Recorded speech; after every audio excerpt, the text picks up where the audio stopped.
Hello दोस्तों, आप सबको आपका यूट्यूब चैनल में स्वागत करता हूं। मैं रंजन कुमार पंडा। आज एक इम्पोर्टेंट टॉपिक का ऊपर डिस्कशन करेंगे। इनकम टैक्स का स्लैब का ऊपर डिस्कशन करेंगे for the financial year 2020 to 2021 and assessment year 21 to 22। ये जो हम लोग इंडिविजुअल के लिए सिर्फ बात करेंगे, बिलो 60 ईयर का जो है वो हम लोग डिस्कशन करेंगे, उसका क्या स्लैब रेट है उसका ऊपर डिस्कशन करेंगे। ये रहा आपका स्क्रीन का ऊपर income tax slab for individual below 60 year for financial year 2020 to 21 and assessment year 21 to 22। आपका स्क्रीन का ऊपर देख सकते हैं इनकम टैक्स स्लैब है, एग्जिस्टिंग टैक्स रेट दिया गया है और न्यू टैक्स रेट दिया गया है। अप टू 2.5 लाख तक पिछले साल भी कोई टैक्स नहीं लग रहा था, इस बार भी आपका कोई टैक्स नहीं लगेगा। लेकिन आप उसके बाद आप देखेंगे एवरी 2.5 लाख इंक्रीजमेंट जो हो रहा है आपका इनकम 5% आपका टैक्स रेट भी इंक्रीजमेंट हो रहा है। आप देख सकते हैं 2.5 लाख से लेके 5 लाख पहले था 5%, अभी भी है 5%, कोई उसमें चेंज नहीं है। लेकिन 5 लाख से लेके 7.5 लाख तक पहले था 20%, अभी वो 10%। देखिए आप न्यू जो टैक्स रेट देख रहे हैं, एवरी 2.5 लाख का इंक्रीजमेंट इनकम में 5% करके टैक्स भी इंक्रीजमेंट हो रहा है। इसको याद रखने के लिए ये ऐसा आसान तरीका है।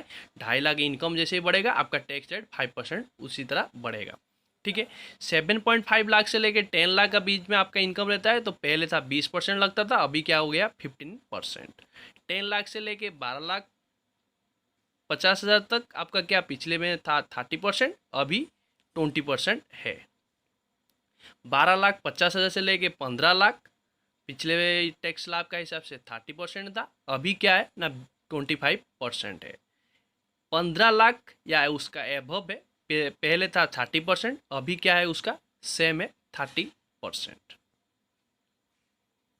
ठीक है, ये जो इंडिविजुअल के लिए क्या है ना ऑप्शन दिया गया, जो प्रीवियस जो एग्जिस्टिंग टैक्स रेट देख रहे हैं वो ऑप्शन 1 है और न्यू टैक्स रेट जो ऑप्शन 2 है। ये दो ऑप्शन है, आप ये दो ऑप्शन में जो आपके लिए बेटर होगा आप फॉर द फिनेंशियल ईयर 2021 के लिए चूज कर सकते हैं।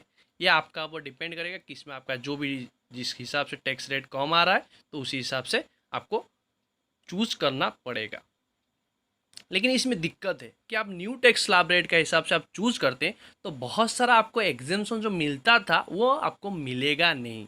अब वो एग्जेम्पशन हटाने के बाद आपका टैक्स में बेनिफिट आ रहा है न्यू टैक्स के हिसाब से, मैं बोलूँगा आप न्यू टैक्स चूज कर लीजिए। लेकिन आपका वो बेनिफिट जो जहाँ पे मिलता है आपका कंपनी से मिलता है, जो स्पेसिफिक सैलरी पर्सन जो लोग हैं उन लोगों को बहुत सारा एग्जेम्पशन मिलता है, स्टैंडर्ड डिडक्शन मिलता है, उन लोगों के लिए बहुत दिक्कत है। न्यू टैक्स स्लैब आप चूज करते हैं लेकिन उसमें बहुत सारा डिडक्शन हो, आपका स्टैंडर्ड डिडक्शन हो, कोई आपका अलाउंसेस हो, उसमें एग्जेम्पशन नहीं मिलता है।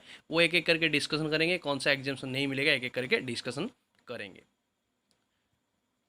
या आप देख सकते हैं नोट में, आप देख सकते हैं रिबेट जो है आपका कोई भी ऑप्शन चूज करिए, इसमें option existing tax rate choose करिए या आपका न्यू टैक्स रेट चूज करिए, उस दोनों के लिए रिबेट है under section 87 on taxable income up to 5 lakh. आपका 5 लाख तक टोटल आपका टैक्सेबल इनकम आफ्टर डिडक्शन के बाद जो इनकम आपका 5 लाख से कम है या 5 लाख तक है तो आपको 12,500 का बेनिफिट मिल जाएगा टैक्स में, मैक्सिमम 12,500। यानी आपको 5 लाख तक इनकम है या 5 लाख से कम है तो टैक्स नहीं लगेगा। ठीक है, ऐसे ही 4% पिछले जैसे था 4%, आप इस बार भी 4% है, हेल्थ एंड एजुकेशन से 4% है।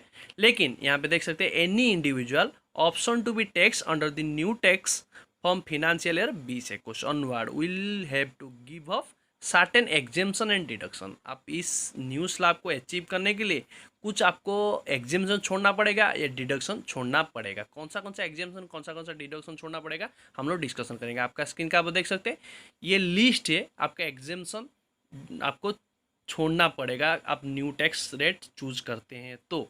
यहाँ पे कौन सा छोड़ना पड़ेगा, लीव ट्रैवलिंग अलाउंसेस छोड़ना पड़ेगा, कॉन्वेंस अलाउंसेस आपको कंपनी से मिल रहा है वो भी छोड़ना पड़ेगा, री लोकेशन अलाउंसेस वो भी छोड़ना पड़ेगा, children health children education allowances वो भी छोड़ना पड़ेगा, स्टैंडर्ड डिडक्शन जो 50,000 मिलता है उसको भी आपको छोड़ना पड़ेगा, interest on housing loan section 224 में जो डिडक्शन मिलता है वो भी आपको नहीं मिलेगा, हाउस रेंट अलाउंसेस वो भी नहीं मिलेगा, daily expenses in course of employment वो भी नहीं मिलेगा, हेल्पर अलाउंसेस नहीं मिलेगा, अदर स्पेशल अलाउंसेस जो सेक्शन 10 सब सेक्शन 14 में जो मिलता है वो भी आपको नहीं मिलेगा और प्रोफेशनल टैक्स का भी बेनिफिट यहाँ पे नहीं मिलेगा। डिडक्शन भी यहाँ पे नहीं मिलेगा, 80C हो, 80D हो, 80E हो, ये सब डिडक्शन नहीं मिलेगा। लेकिन एक्सेप्ट 80CCD2 एंड 80JJA ये डिडक्शन आपको मिलेगा। लेकिन 80C, 80D, 80E ये सब डिडक्शन आपको नहीं मिलेगा।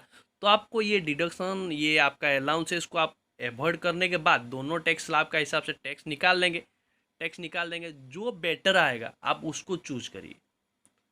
एग्जिस्टिंग टैक्स का हिसाब से आपको कितना बेनिफिट आता है, क्या बेनिफिट लेने के बाद आपका क्या टैक्स आ रहा है, और न्यू टैक्स का हिसाब से क्या आ रहा है, दोनों में जो लोअर आएगा उसको आप चूज करिए। मेरा हिसाब से जो सैलरी पर्सन है उन लोग हाउस रेंट अलाउंसेस मिलता है, बाकी बहुत सारे अलाउंसेस मिलता है, स्टैंडर्ड डिडक्शन 50,000 का मिलता है। तो मेरा हिसाब से मैक्सिमम केसेस में एग्जिस्टिंग टैक्स रेट बेटर है। न्यू टैक्स रेट जिन लोग को कोई इन्वेस्टमेंट नहीं करते हैं, एलआईसी वगैरह में इन्वेस्ट नहीं करते हैं, पहली बार आप आए हैं, तो उसको लिए आपका न्यू टैक्स रेट फ़ायदा हो सकता है। लेकिन मैक्सिमम सैलरी पर्सन के लिए एग्जिस्टिंग जो टैक्स रेट है यानी ऑप्शन 1 आपको चूज कर सकते हैं। लेकिन अब मेरा पॉइंट ऑफ व्यू में ये आ रहा है, लेकिन आपका इनकम जैसा आ रहा है या आपका कंपनी कैसे क्या क्या डिडक्शन दे रहा है, क्या क्या अलाउंसेस आपको दे रहा है, उसी हिसाब से आप पहले टैक्स कैलकुलेशन कर लेंगे, उसी हिसाब से आपको कंपनी को बोलेंगे कि आपका TDS काटेंगे। ठीक है दोस्तों, इस वीडियो अच्छा लगा जरूर लाइक करिए, कमेंट करिए और ज़्यादा से ज़्यादा शेयर करिए। और मेरा चैनल अभी तो सब्सक्राइब नहीं किया, सब्सक्राइब कर लीजिए और पास में बेल आइकन जरूर क्लिक कर लीजिए इसी तरह रिलेटेड वीडियो पाने के लिए। आज के लिए इतना ही, फिर मिलेंगे नया टॉपिक के साथ। तब तक के लिए जय हिंद, जय भारत, बाय बाय।